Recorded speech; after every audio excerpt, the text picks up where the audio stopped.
They laughed. They laughed as the billionaire's only son, Daniel Grant, stood before the grand chandelier of the estate's library, holding nothing but a rusty, broken bicycle. The laughter echoed through the mansion like cruel thunder.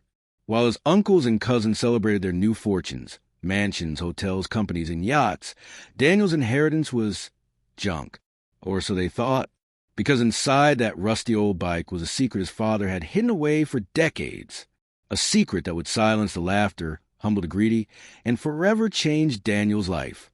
This is the story of the boy who inherited nothing, yet discovered everything.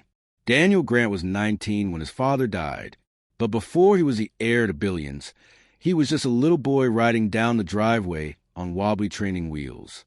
His father, Howard Grant, was there that day, running alongside him, one steady hand gripping the seat. Howard's voice was calm, firm, and patient. "Balance, Daniel. Remember, it's not about how fast you go. Balance will take you further than speed ever will." Daniel still remembered the moment Howard finally let go, letting him ride on his own. The thrill of freedom, the wind on his face, the sound of his father's proud laughter echoing behind him. That memory, burned into his heart, would come to mean far more than he could ever imagine. Howard Grant hadn't been born wealthy. Far from it. He was the son of a factory worker, growing up in a small two-room house on the edge of town. He worked odd jobs, delivering newspapers, cleaning shops, even fixing bicycles for neighbors, before he made his first small fortune in oil investments. From there, Howard built an empire: refineries, shipping companies, real estate. By the time Daniel was a teenager, his father's name was on skyscrapers. But Howard never forgot where he came from, and he never wanted Daniel to forget it either. "Money is just a tool, son," he would say over dinner. "It doesn't define you. What you do with it does." Howard's relatives, however, thought differently. To them, money was the definition of worth. They mocked Daniel for being quiet, for not flaunting his status. They called him soft. But Howard always defended him. He has something you don't, heart. And heart, not greed, is what carries a legacy forward. When Howard died unexpectedly of a heart attack, the family gathered like vultures in the grand library. The air was thick with anticipation. The lawyer, an older man with rimmed glasses, began reading the will. "To my brother Michael, I leave the penthouse in New York." Michael smirked. Applause followed. "To my sister, Clara, I leave control of the Grant Luxury Hotels." Clara straightened her pearl necklace with satisfaction. "To my cousins, I leave shares of my companies and properties." Gasps of delight, pats on the back, greedy smiles. Then came the moment everyone waited for. "And to my only son, Daniel Grant, I leave the bicycle from my study." Silence.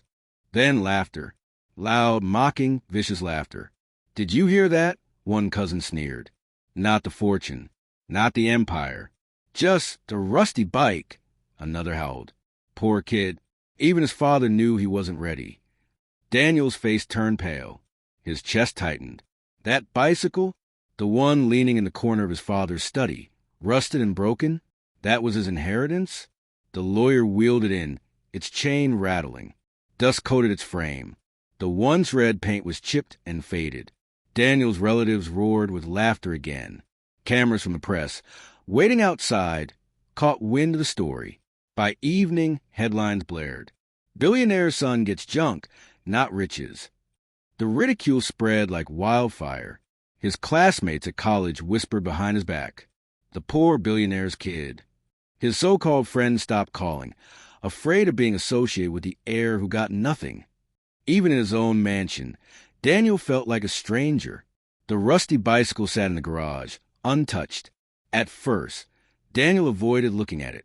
It was a reminder of humiliation, a symbol of rejection. But late at night, when the world was quiet, he found himself drawn to it. Why? Why would his father leave him this? Howard Grant was many things, but careless was not one of them. If he had left Daniel the bike, it meant something. One stormy evening, Daniel wheeled the bike to the center of the garage. The thunder rumbled outside as he ran his fingers across its frame. That's when he noticed it. Something odd. The bike felt heavier than it should. He tapped on the frame. The sound was hollow, strange. Then, under the worn leather seat, his hand brushed against something cold. A tiny indentation. He squinted. It wasn't damage. It was the keyhole. His pulse raced. A lock? On a bicycle? Determined, Daniel tore through his father's study. He checked drawers, cabinets, bookshelves. Hours passed. Nothing. Finally, while adjusting a photo frame of him and his father fishing, something slipped from the back. A tiny brass key. Daniel's heart pounded. He raced to the garage, slid the key into the hidden hole, and turned it. Click. The seat popped open. Inside was a small leather pouch, old and worn, yet surprisingly heavy. Hands shaking, Daniel untied it. Gold coins spilled out, dozens of them. Ancient, gleaming, priceless. But there was more. A folded letter. Daniel unfolded it carefully. His father's bold handwriting covered the page. My dear son, while others fight over riches, I wanted you to have something more. This bicycle carried you through your first lesson in resilience. I hid inside it the coins I collected when I was still a poor man with nothing but dreams. Each coin is worth more than money. It is proof of persistence, of patience, of balance. My true legacy is not wealth. It is wisdom. Balance, son. Always balance.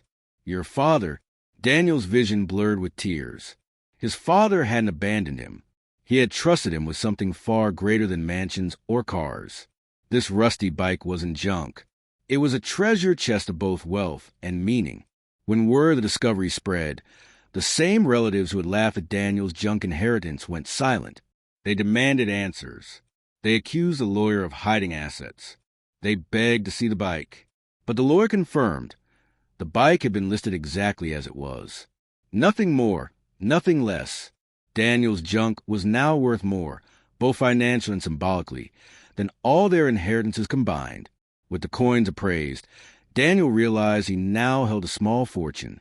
But unlike his relatives, he didn't squander it.